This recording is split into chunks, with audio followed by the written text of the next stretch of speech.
Selamat datang di channel Pemuja Malam. Jangan lupa like, share, and subscribe ya.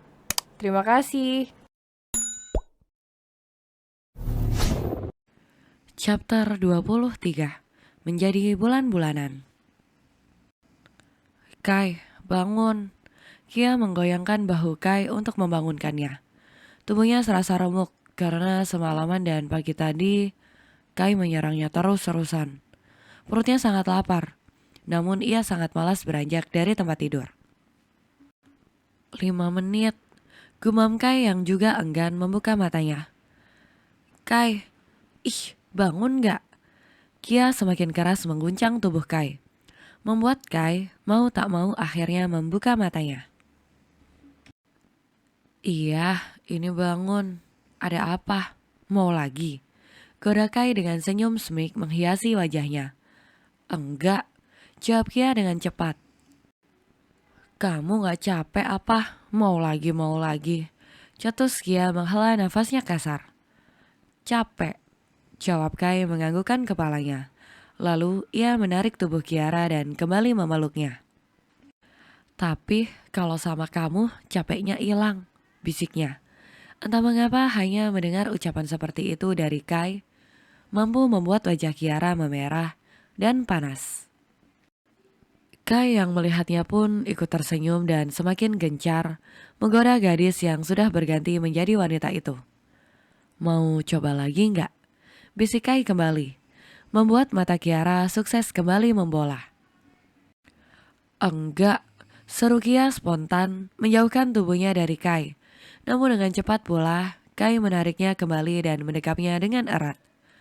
Kai, aku capek, aku lapar, aku pengen mandi. Jangan lagi, pinta Kia memelas, membuat Kai terkekeh. Kai, kalau di novel-novel yang diceritain mama itu, kalau habis melakukan malam pertama itu pasti si cowoknya gendong ceweknya ke kamar mandi. Ucap Kiara. Tiba-tiba membuat Kai langsung mengerutkan dahinya menatap wajah Kia. Novel? Mama?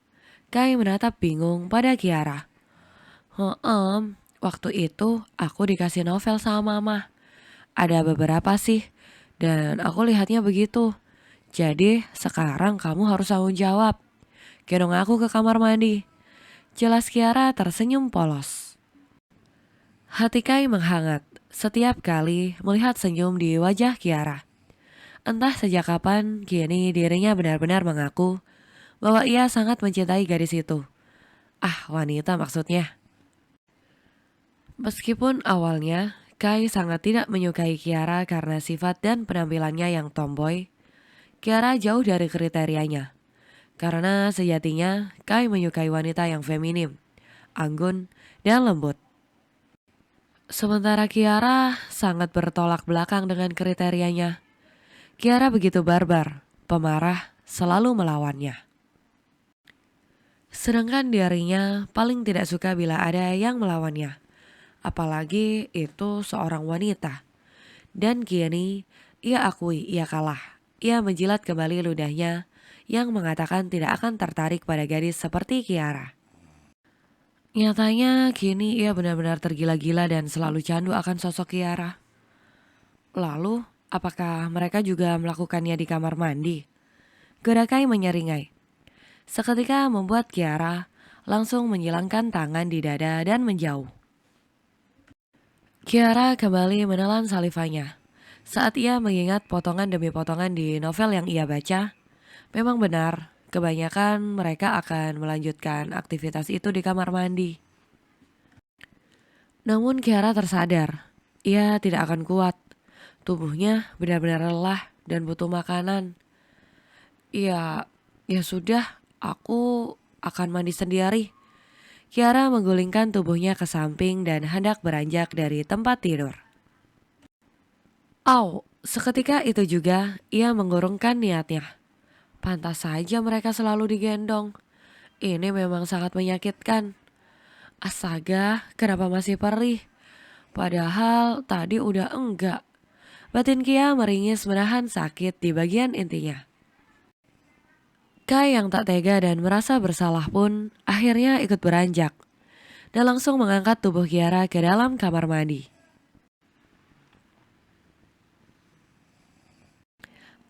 Maaf Zaskia, tapi Kia dan Kai sejak pagi masih di kamar. Dan mereka baik-baik saja, Tante yakin itu. Ucap Mama Iris berusaha menenangkan hati Zaskia, yang tampak cemas memikirkan keadaan Kiara. Tapi Tante, dari semalam itu suara Kia itu... Dia baik-baik saja Zaskia, kamu tunggu sebentar. Tante akan panggil mereka, agar kamu lebih tenang ya. Karena tidak tega melihat Zaskia sampai menangis memikirkan Kiara, Mama Iris pun akhirnya mencoba memanggil Kiara. Cukup lama Mama Iris mengetuk pintu kamar Kai dan Kia. Hingga saat ia sudah mulai menyerah dan hendak pergi, tiba-tiba pintu itu terbuka. Menampakkan Kai yang masih memakai bathrobe dan handuk kecil untuk mengeringkan rambutnya. Kenapa, Mah? Tanya Kai mengerutkan dahinya menatap sang mama. Tumben kamu pakai bathrobe. Bukan menjawab pertanyaan Kai, Mama Iris malah balik bertanya. Karena tak biasanya, Kai setelah mandi mengenakan bathrobe. Biasanya anak sulungnya itu langsung memakai handuk yang untuk dililitkan di pinggangnya. Karena pembantunya tidak pernah menemukan bathrobe kotor dari kamar Kai saat hendak menyucinya. Mama ada apa kesini? Tumben. Kai pun juga tak mau menjawab pertanyaan Mama Iris. Ia kembali melontarkan pertanyaan hingga membuat mamanya tampak berdecak kesal. Kamu ini ditanya orang tua, bukannya dijawab malah balik nanya. Dengus Mama Iris memukul bahu Kai. Lagian Mama datang-datang cuma buat nanya begitu doang. Jawab Kai ikut mendengus kesal. Lagian kan gak biasanya kamu pakai bathrobe begitu. Ucap Mama Iris membela diri. Kai, aku sudah selesai. Suara teriakan Kiara dari arah kamar mandi seketika membuat senyum di wajah Mama Iris terbit. Kalian baru habis mandi? Jam segini? Mandi berdua? Apakah? Tanya Mama Iris beruntun, namun segera dipotong oleh Kai. Udah mah, cukup. Kai mau ganti baju dulu. Mama, silakan pergi dulu ya. Anak mantu kesayangan Mama masih butuh Kai. Tekan Kai dengan tegas. Cie, goda Mama Iris tersenyum senang. Pantas saja kau tidak ke kantor hari ini. Imbuhnya terkekeh geli. Sudahlah gak apa-apa. Memang kamu harus libur. Merefresh otak biar gak kaku kayak kanebo terus. Udah berhasil nyelup berarti kanebonya gak kaku lagi kan? Ah iya Kai, di bawah ada Zaskia. Kalian jangan lanjut dulu, lanjut nanti malam saja. Ajak Kiara ke bawah temui Zaskia. Seru Mama Iris di balik pintu.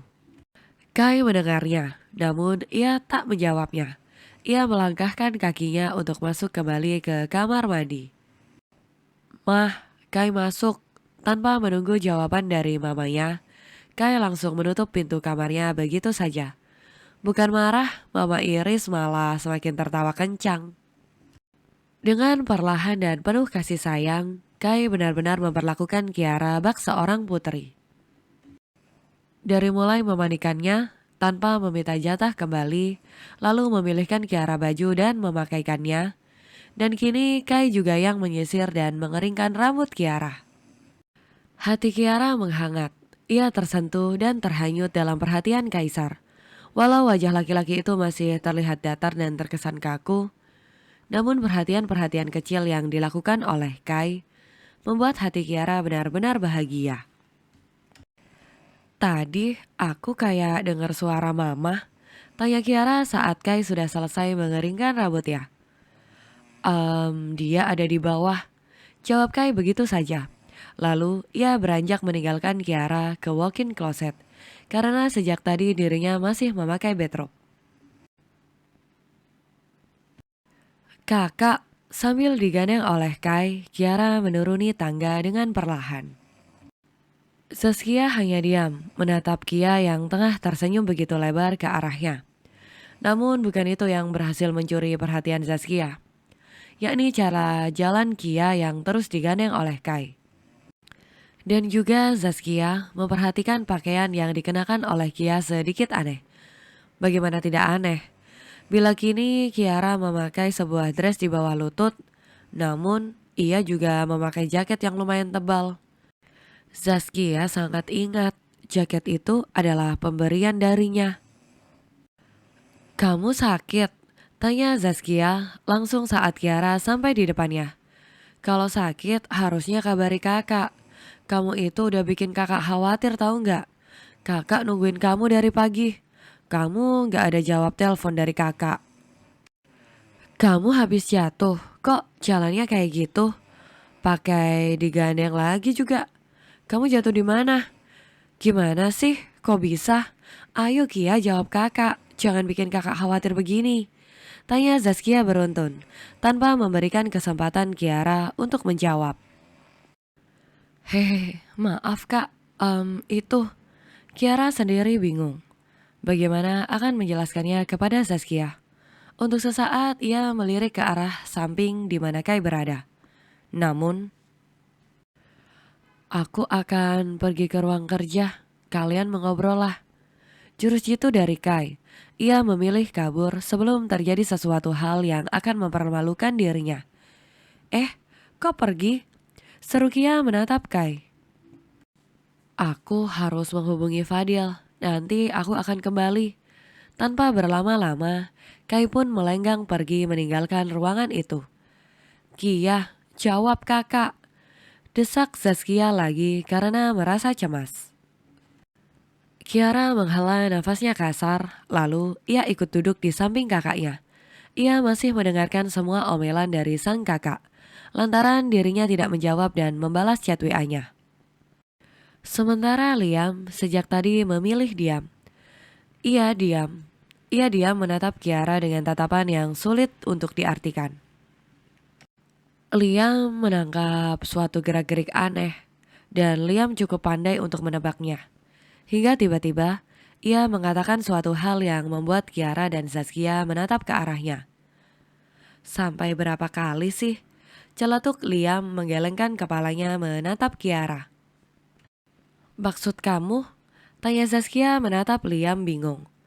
"Sepertinya kalian sudah saling mencintai. Kamu sudah menjadi miliknya seutuhnya kan?" Liam menghela nafasnya dengan sedikit kasar. Lalu ia tersenyum walau tipis. Ia menggenggam tangan Zaskia dan mengusapnya dengan perlahan.